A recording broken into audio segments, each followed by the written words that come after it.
सब सुत मोही प्राण की नाई, लेकिन राम देत नहीं बनत गोसाई। सरकार राम देते नहीं बनता। अच्छा, राम देते नहीं बनता ऐसा क्यों कहा? विश्वामित्र जी ने तो राम लक्ष्मण दोनों को मांगा था ना। तो राजा दशरथ ये भी तो कह सकते थे कि लखन देत नहीं बनत गोसाई, भरत देत नहीं बनत गोसाई, शत्रुघ्न देत नहीं बनत गोसाई, राम देत नहीं बनत गोसाई। ऐसा राजा दशरथ ने क्यों कहा? पता है, एक बार की बात, कथा आती है, सूर्यवंशी जितने भी राजा हुए ये सब सशरीर स्वर्ग आया जाया करते थे। एक बार की बात, राजा दशरथ सशरीर स्वर्ग जा रहे थे। उसी समय रास्ते में शनिदेव मिल गए। शनिदेव ने जैसे राजा को देखा तो राजा को देखते ही अपना मुंह पीछे मोड़ लिया। राजा दशरथ को लगा ये कौन है, मुझे देख के अपना मुंह मोड़ रहा है, मुझसे अपना मुंह छिपा रहा है। कौन हो तू? इधर इधर मुड़ो, हमारी तरफ देखो। शनिदेव बोले सरकार हमारी दृष्टि बड़ी कठोर, इनकी पत्नी ने इनको श्राप दे दिया था। एक बार इनकी पत्नी, शनिदेव की पत्नी, ये प्रजापति की पुत्री थी। ये जब ऋतुमती हुई तो शनिदेव के पास में संतान की इच्छा से गई। उस समय शनिदेव अनुष्ठान में थे। तो शनिदेव ने इनको रतिदान देने की तो बात छोड़ो, इनकी ओर देखा भी नहीं। इनकी पत्नी को क्रोध आ गया। विश्वरूप की इस पुत्री ने श्राप दे दिया, जाओ आज मैं तुम्हारी दृष्टि चाहने के लिए आई हूं, तुम मेरी ओर देख नहीं रहे, श्राप देती हूं। आज के बाद तुमने जिस पे अपनी दृष्टि डाल दी, जिसको देख लिया, उसका सर्वनाश हो जाएगा।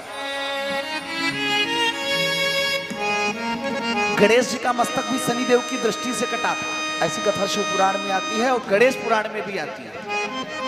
शनिदेव की दृष्टि पड़ी और गणेश जी का मस्तक घर से अलग। तो शनिदेव बोले कि महाराज हमारी दृष्टि बड़ी खराब, हमसे मोड़ने के लिए ना बोलो। अरे राजा दशरथ बोले मजाक समझ रखा है, हम सूर्यवंशी राजा, हाँ दशरथ हैं, कुछ नहीं होने वाला, बाल बाकन, मुड़ो हमारी ओर मुड़ो।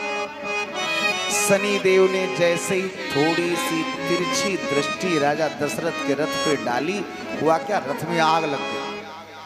रथ पूरा धू धू करके जलाए थे। भगवान से वरदान मांगा था, चाहो तुम ही समान सुत प्रभुसन कवन दुराव। उस समय भी इनको देखा था, जटायु जी पहचान गए, ये तो वही मनु है, दशरथ बन के आए हैं। इनके घर में तो भगवान आने वाले हैं, अगर आज ही ये मर गए तो भगवान कैसे आएंगे। जटायु जी ने क्या किया, अपने पंखों पे आकर के इनके रथ को धारण किया और रथ को ला करके नीचे उतारा।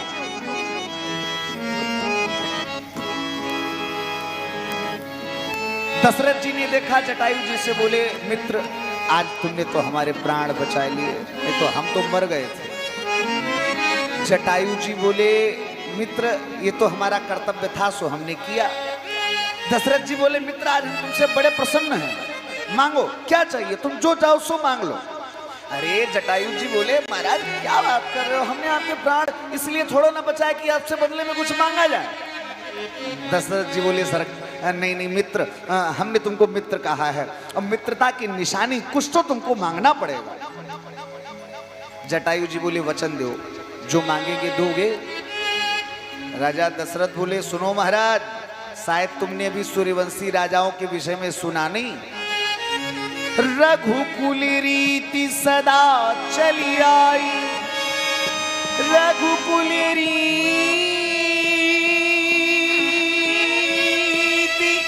सदा चली आई,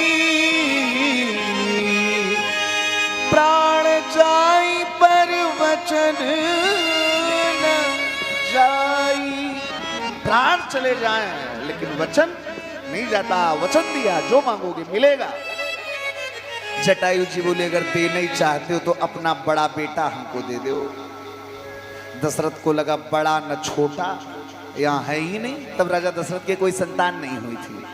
राजा दशरथ मन में सकुचाए, इसीलिए बाबा ने गाया एक बार भूपति मन माही, एक बार भूपति मन माही, एक बार हाँ, एक बार हाँ, एक बार भूपति मन माही।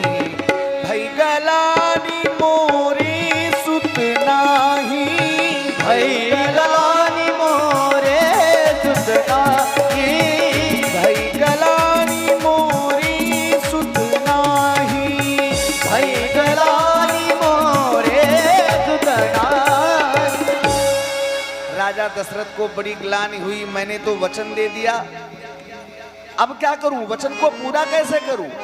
ये तो बेटा मांग रहे हो, या तो बेटा न बड़ा न छोटा है ही नहीं। जटायु जी बोले महाराज सुनो, चिंता न करो, अगर नहीं है तो होंगे, और एक नहीं दो नहीं, धरहु धीर हुई है सुत चार, चार बेटा होंगे। क्योंकि नैमिष की धरती का ये प्रभाव, अगर कोई एक चीज मांगे तो चौगुनी होकर के मिलती है। आओ भैया आओ विराजो, एक गुनी मांगे तो चौगुनी होकर के मिलती है। तुमने एक बेटा मांगा था इसलिए चार मिलेंगे, लेकिन जब चार मिले तो उनमें से बड़ा वाला हमको दे देना। दशरथ जी ने वचन दे दिया, जटायु जी वचन देता हूं, अगर मेरे बालक हुए तो पहला बेटा तुम्हारा होगा। मानो इसीलिए आज दशरथ जी कह रहे हैं विश्वामित्र जी से, सरकार राम को तो पहले ही मैं किसी को दे चुका हूं, राम तो जटायु की धरोहर है मेरे पास, भला मैं आपको कैसे दे दूं? और कुछ मांग लो। लेकिन राम देत नहीं बनत गोसाई, सरकार राम देते नहीं बनता, राघव